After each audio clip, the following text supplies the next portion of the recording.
आपना सवख लागी पोखरा को नवलो मोरावारी। अपना सवख लागी पोखरा वालो मोरावारी। अब नहा के बतावे बंगालिनिया मोरावारी। अब नहा के बतावे बंगालिनिया मोरावारी। बरजहु पातर पिया अपन बंगालिनिया मोरावारी।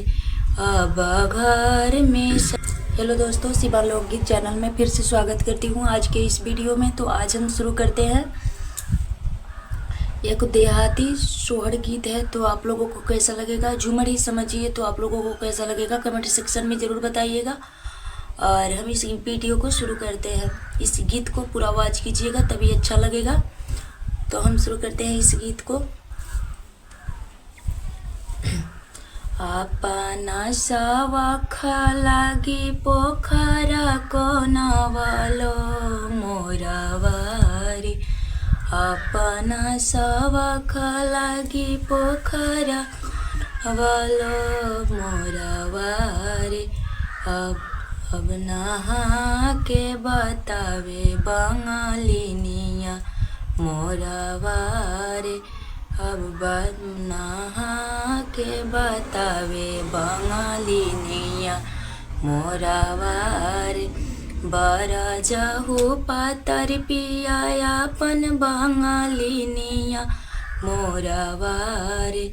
अब घर में समैले शीतल चोरावा मोरावारी। अब घर में समैले शीतल चोरावा मोरावारी। एका मुठी खराही के कैलवा जोरावा मोरावारी। अब घर में समैले शीतल चोरावा मोरावारी। अब घर में समैले शीतल चोरावा मोरावारी। एका मुठी खराही के कैलोई जोरावा मोरावारी।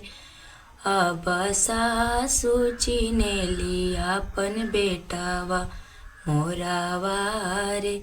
अब सासु चिनली अपन बेटावा मोरावारी।